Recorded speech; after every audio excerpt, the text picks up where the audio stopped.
Hi everybody, welcome back to my channel. Hey, today I thought maybe I'd talk a little bit about just how awesome the Panasonic Lumix 42.5 f1.7 lens is. This little lens is not the least expensive of the f1.7 primes. It's almost $400, but if you can swing it, it's a great lens. Because you can use this for multiple purposes. It can double as a sort of a stand-in for a macro lens because it has a really close focusing distance. As a matter of fact, what is it? So it will focus down to 0.31 meters, and that is just under a foot. And if that's not close enough for you, you can get one of these little close-up accessory lenses to screw onto the front of the lens. This is from B&W, B+W, so you know it's good optical glass. And this is a 37 millimeter NL2 close-up lens.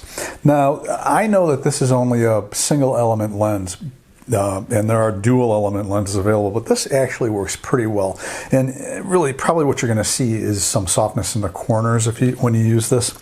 But you know, when you're doing close-up and macro work, that's not a huge issue. A lot of times you kind of don't mind having some softness around your subject, and if you're shooting at a wide aperture, you're going to have a nice, smooth, out-of-focus background.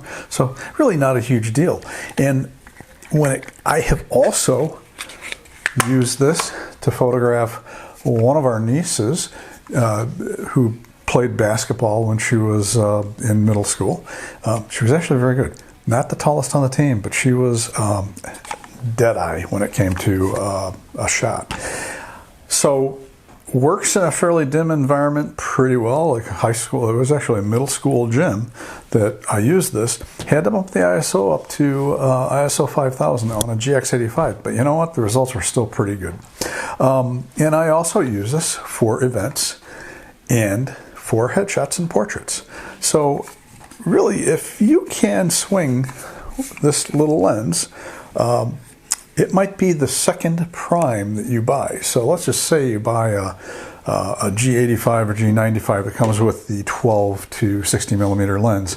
I would say that the first prime you might want to think about buying is either the 20 millimeter f1.7 pancake or the 25 millimeter f1.7. It's not a pancake, but it is a 50 millimeter field of view equivalent. So those are both somewhat less money than this is. But if you're going to be shooting portraits, or you want something to do fairly decent close-ups of flowers and larger insects, not a bad choice. I put together a little slideshow of things I've taken with this lens over the years, ranging from the aforementioned nature and kind of close-up macro type stuff to events and portraits and a shot of the one of the basketball games that my niece was in. And I'll be back with a follow-up.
So there you have it. Images I've taken over the past several years with the Lumix 42.5 f1.7. Does come with a hood. Very cool. With camera bodies, everything from the GX85 through the G95, 95 to my G9. So really, little tiny lens, not a big deal to put in your bag with, if you've got a kit of 2 zooms, throw this in. Spend the extra $25 or $30 on one of these close-up lenses and you will have a great lens for doing, whether you're shooting nature to events and portraits. It's a great lens to have in your bag. But that music, that's in the YouTube audio library, and it's called Awaiting Return and Atlantean Twilight by a guy named Kevin MacLeod. But anybody who knows music recognizes that as being taken from Jupiter in Gustav Holst's Planets Suite, which just happens to be one of my favorite pieces of classical music. So that was funny when I was going through trying to find something to put to that slideshow, and I was clicked on that and went, wait a second, that's Jupiter. But cool, why not? Anyway, hopefully this was helpful and inspiring to you. And if you have any questions or comments, pop them down below. I try to respond to every question or comment. And if this was, as I said, inspiring and helpful, hit that like button. If you're a subscriber, thank you so much. I appreciate it. I'm Todd Banner. I will see you next time.